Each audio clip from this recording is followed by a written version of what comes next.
I just never thought that I would ever get free of that life. I mean, ever get free of that life. You know what I mean? The drugs, the prostitution, the alcohol.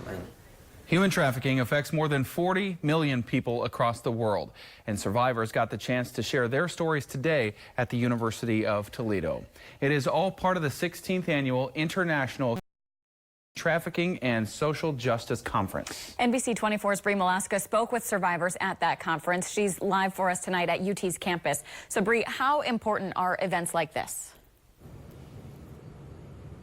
Well, Jamie, the survivors that I spoke with tell me that no one understands what they've been through quite like others who have experienced it. They say that coming together in this type of sisterhood helps them not only heal, but helps prevent others from becoming victims. It's probably the deepest, darkest trauma that a person can endure. You're just caught up in it. And, you know, the more you try to break free, the more it pulls at you. These human trafficking survivors are telling their stories to help others heal. Even once it's over, once you escape it, if you're lucky enough to escape it, it's not over. It takes a lot to heal from this.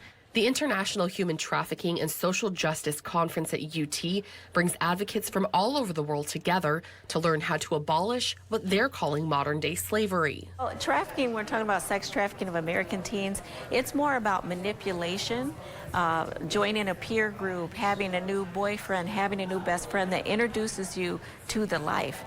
It's less about snatching and grabbing and chaining kids to beds. Pink Johnson is a survivor of human trafficking and found her way to recovery 8 years ago.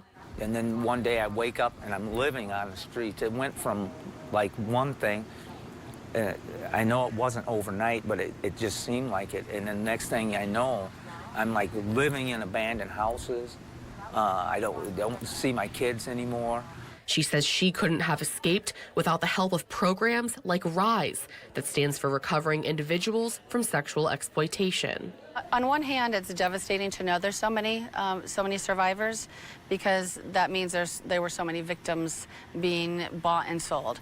It took nearly 20 years for Teresa Flores to realize she was a human trafficking survivor. Well, I was trafficked at 15 years of age outside of Detroit in a nice suburb. Once she did, she dedicated her life to helping others in a similar situation by starting the SOAP Project, Save Our Adolescents from Prostitution, and detailing her trauma in a best-selling book. Well, I set out, to help rescue others. I realized there's a lot of Teresas out there, and for the longest time I thought I was the only one. Now, the conference runs tomorrow as well. And new this year is an art exhibit called The Faces of Trafficking. It's free and open to the public, and it's at UT's Center for the Visual Arts. You can head to NBC24.com for the hours on that. Reporting live in Toledo, Bree Malaska, NBC 24 News.